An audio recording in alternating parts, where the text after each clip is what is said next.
हमारे समक्ष lotus sports and culture association के नित्यानंद महाविद्यालय के प्रिंसिपल शंकर तिवारी जी उपस्थित हैं। सर, हम आपसे जानना चाहेंगे, लॉकडाउन के दरमियान जबकि स्कूल का बंद ही पूरी तरह से, तो इस तरह बच्चे भी स्कूल का भी अभी ऑनलाइन के इसमें आ गए हैं, तो ये किस तरह का ये चल रहा है प्रक्रिया, उस बारे में बताइए। सबसे पहले मैं आपके सभी दर्शकों को नमस्कार कहता हूँ। जैसा कि आपने पूछा है कि लॉकडाउन के दरमियान बच्चे और स्कूलों के बीच में क्या सामंजस्य रहा, सबसे पहली बात मैं स्पष्ट कर देना चाहता हूँ कि एक हवा खड़ा कर दिया गया है कि बच्चों का बहुत शैक्षणिक नुकसान हुआ है, फिजिकल स्कूल नहीं होने के कारण नुकसान हुआ है। ऐसा कुछ भी नहीं है, क्योंकि 15 मार्च तक नियमित विद्यालय हमारे चले हैं, 100% सिलेबस कंप्लीट हो गया था, और उसके बाद में जो 10 दिन होते हैं वो रिवीजन के ही होते हैं, जिसे हम पुनरावृत्ति कहते हैं। और उस 10 दिन में हमने भरपूर रिवीजन ऑनलाइन व्हाट्सएप के माध्यम से करवाया है। हम इस प्रतीक्षा में थे कि सरकार जल्द ही परीक्षा की तिथि घोषित करेगी, लेकिन उसने नहीं की। लेकिन इसके बावजूद हमने व्हाट्सएप के माध्यम से बच्चों को वर्कशीट दी है, और जैसा उनको टाइम मिला है उस अनुसार उन्होंने उन वर्कशीट को सॉल्व भी किया है। इस तरह से पिछले जो दिन गए उनमें नुकसान नहीं हुआ, लेकिन आने वाले दिनों में यदि एजुकेशन प्रोसेस स्टार्ट नहीं होती है या ये डिले होती है तो बच्चों का शैक्षणिक नुकसान हो सकता है। आए दिन ये देखने में आया कि जो पालकों की शिकायतें काफी बढ़ रही संस्था संचालक के खिलाफ। विदर्भ पेरेंट्स टीचर्स एसोसिएशन ने भी एक ज्ञापन दिया था अपना शिक्षण अधिकारी ऑफिस को कि ये जो संस्था संचालक है दबाव डाल रहे विद्यार्थियों को फीस के लिए, SMS भेज रहे, व्हाट्सएप भेज रहे, तो ये किस प्रकार का ये वातावरण अभी निर्माण हो रहा, उस बारे में आप बताइए। देखिए, मैं स्पष्ट रूप से कहना चाहता हूं कि पालक इस बात को लेकर के कभी भी नाराज नहीं है, क्योंकि पालक को पता है स्कूल यदि चलेगा तो स्कूल चलने के बाद में स्कूल के खर्चे लगे हुए हैं। कुछ ऐसे तत्व हैं, अवसरवादी तत्व, जो पालकों को निशाना बना करके अपना उल्लू सीधा करना चाहते हैं। कुछ ऐसे तत्व होते हैं जो मौके का फायदा उठाना चाहते हैं, ऐसे लोग आ गए हैं। हाँ, प्रत्येक पालक की स्थिति फीस भरने की नहीं है, इस पे स्कूल सिर्फ रिमाइंडर भेज रहे हैं। एक भी शिकायत ऐसी नहीं आई है कि स्कूलों ने पालकों पे दबाव बनाया है। मैसेज भेजना ये रेगुलर प्रोसेस है। टीचिंग स्टाफ ये पूरा साल भर का होता है।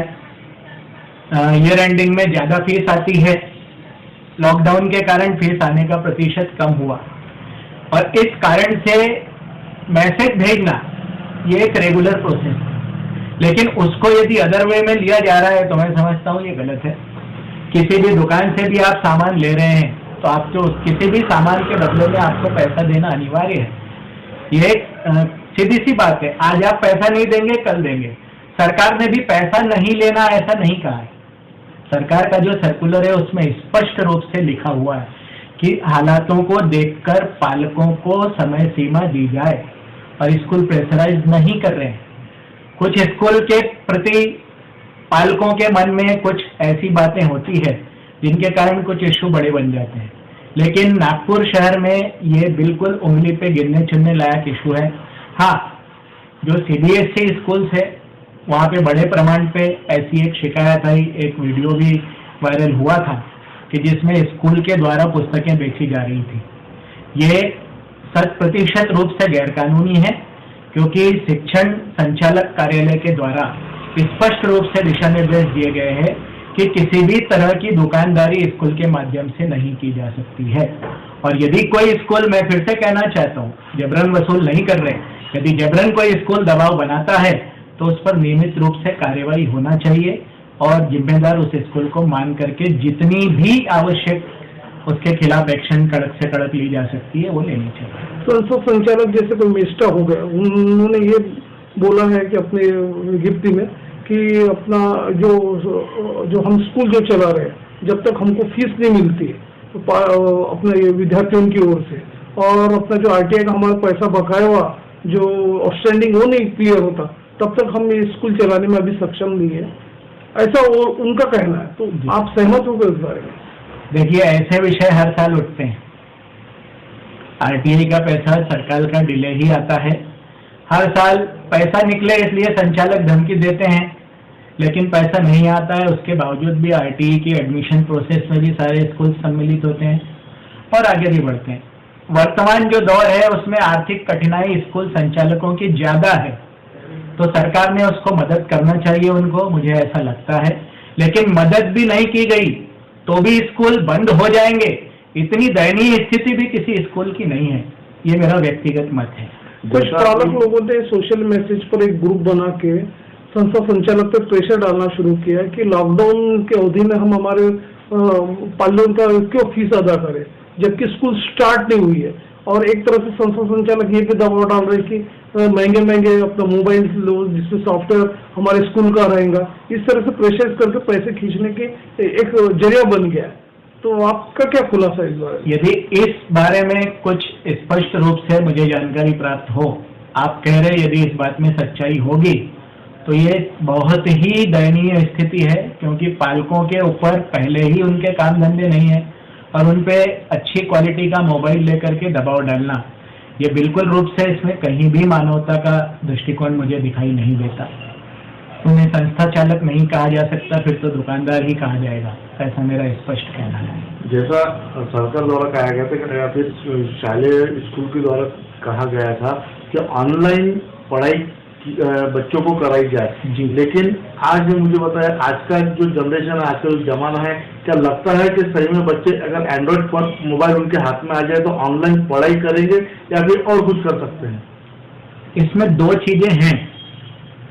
यदि ऑनलाइन एजुकेशन के जो प्लेटफॉर्म है जिन स्कूल में स्थापित है उसके माध्यम से जाए तो उस प्लेटफॉर्म के अलावा दूसरी जगह बच्चे का ध्यान नहीं भटकेगा। लेकिन जो सरकारी और जो अनुदानित विद्यालय हैं, इन विद्यालयों के विद्यार्थियों की ऐसी हालत नहीं है कि वो प्लेटफॉर्म स्थापित कर सके और उसके माध्यम से लोगों तक पहुंचाए। तो ये स्कूलों ने क्या किया है, व्हाट्सएप ग्रुप बना करके सोशल मीडिया के माध्यम से वो टीचर्स के वीडियो डाल रहे हैं। लेकिन ये जो प्रोसेस है इसमें वो संभावना है जो आप बोल रहे हैं कि विद्यार्थी का मन भटकेगा, और इसमें भी सरकार के स्पष्ट दिशा निर्देश होना चाहिए कि एक दिन में बच्चे की ऑनलाइन कितने घंटे की क्लास हो।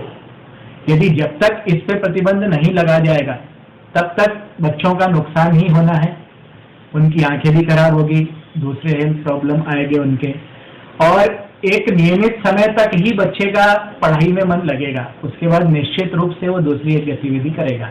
इसलिए एक समय सीमा गाइडलाइंस यदि सरकार तय करे तो उस फ्रेम में जाकर के व्हाट्सएप जैसे प्लेटफॉर्म के माध्यम से भी ये शिक्षा दी जा सकती है। तो राज्य सरकार की ओर से शिक्षा मंत्री की कोई स्पष्ट गाइडलाइंस नहीं है। ऐसे में जो शिक्षा संस्था संचालक है और विद्यार्थी है, पालक है, उनमें एक संभ्रम है कि स्कूल वाकई में कब खुलने वाली है। कोई कहता है 1 जुलाई से होना शुरू होने वाली है। अल्टीमेटम गवर्नमेंट ने भी फाइनलाइज किया कि 1 अगस्त से शुरू होने वाली है। तो ये संभ्रम क्या है, उस बारे में बताइए। मैं आपको बताता हूँ, 15 जून को सरकार का एक परिपत्रक आया है जिसमें इसमें कई आशंकाओं पर जो बादल मंडरा रहे थे, संभावनाएं उत्पन्न हो रही थी, उस पर पूर्ण विराम लगा है। सरकार ने जुलाई में कक्षा 9वीं, 10वीं और 12वीं इनके क्लासेस शुरू करने के लिए कहा है, लेकिन उसी जगह पर जहां पर ये फिजिकली संभव हो सके। स्पष्ट रूप से सर्कुलर कहता है कि स्कूल खुले ना खुले, लर्निंग प्रोसेस चालू होनी चाहिए और इसके लिए आप ऑनलाइन प्लेटफॉर्म का इस्तेमाल कीजिए। तो कक्षा 9वीं, 10वीं और 12वीं के स्कूल जो है वो जुलाई से खुलेंगे। उसके बाद कक्षा 6वीं से 8वीं इनके स्कूल खुलने की तारीख उन्होंने अगस्त में, अभी तारीख नहीं दी है, लेकिन अगस्त में खुलेंगे, ऐसा सर्कुलर में स्पष्ट रूप से लिखा है। और उसके बाद हालात सुधरने पर छोटे बच्चों के प्राइमरी के स्कूल खुलेंगे। ऐसी 3 तारीखें जिसमें कक्षा 9वीं, 10वीं और 12वीं जुलाई में, कक्षा 6वीं से 8वीं ये अगस्त में, और सितंबर माह से 1ली से 5वीं तक के विद्यालय खोलने की सरकार की नीति है। लेकिन इसमें सरकार ने दबाव नहीं डाला है। जैसे मैं नागपुर की बात करूंगा, मेरे विद्यार्थी जो है, मैं अपने विद्यालय का आपको उदाहरण देना चाहता हूँ। सतरंजीपुरा कंटेनमेंट जोन है, उसके बाद में हमारा गोलीबार चौक कंटेनमेंट जोन है, उसके बाद में भालदारपुरा कंटेनमेंट जोन है, हंसापुरी कंटेनमेंट जोन है। यहाँ सभी जगह के बहुत भारी संख्या में बंगाली पंजा के बच्चे मेरे स्कूल में आते हैं, वो कंटेनमेंट जोन है। तो ऐसे समय में इस कंटेनमेंट जोन से गुजर करके बच्चे यदि स्कूल आ रहे हैं तो उन्होंने स्पष्ट रूप से कहा है कि अभी आपको विद्यालय खोलने की जरूरत नहीं है, आप फिजिकल स्कूलिंग मत कीजिए, आप इनको ऑनलाइन एजुकेशन दीजिए। और फिर प्रश्न होता है कि मेरे जैसे अनुदानित विद्यालय में क्या 100% बच्चों के पास में ऑनलाइन की सुविधा होगी? तो मैं आपको बताना चाहता हूँ, मेरे यहाँ 40 से 45% बच्चे ही ऑनलाइन अफोर्ड कर सकते हैं, क्योंकि उनके घर में एक ही एंड्रॉइड फोन है, वो पालक के पास होता है, पालक कामकाजी है, वो लेकर के बाहर जाते हैं। तो उसमें उन्होंने ऐसा रास्ता बताया है कि यदि जिनके पास एंड्रॉइड फोन नहीं है, आप सीमित संख्या में विद्यार्थियों को फिजिकली स्कूल बुलाइए, उनका स्कूल लीजिए, और जिनके पास में एंड्रॉइड फोन के माध्यम से पढ़ने की सुविधा है, आपका आप लर्निंग प्रोसेस ऑनलाइन प्रारंभ कीजिए। तो इस तरीके से दो है। मैं एक उदाहरण आप लोगों के सामने उद्धृत करना चाहता हूँ कि हमारी समस्याएं है, हम सरकार से अपेक्षा कर रहे हैं, लेकिन एक उदाहरण जो मैंने अखबार में पढ़ा था, गुजरात में एक जगह ऐसी थी जहाँ पर इंटरनेट नहीं था, बच्चों के पास फोन भी नहीं थे, लेकिन एक ही गांव के बच्चे थे, वहाँ नेटवर्क भी नहीं जाता था। तो वो स्कूल के प्रिंसिपल ने ये जुगत लगाई कि वहाँ पर लाउड स्पीकर के माध्यम से उसने रिवीजन करवा के लिया। यदि हमारे बल्क में बच्चे किसी एक स्थान विशेष से आते हैं, तो यदि हमारे पास एक ऑप्शन होता है कि महानगर पालिका के जो समाज भवन है या वो इलाके में जो भी ओपन गार्डन वगैरह हो सकते हैं, वहाँ पे हम समाज सेवी संस्थाओं के माध्यम से साउंड सिस्टम की सुविधा उपलब्ध करवाएं और उन बच्चों की लर्निंग प्रोसेस शुरू करवाएं।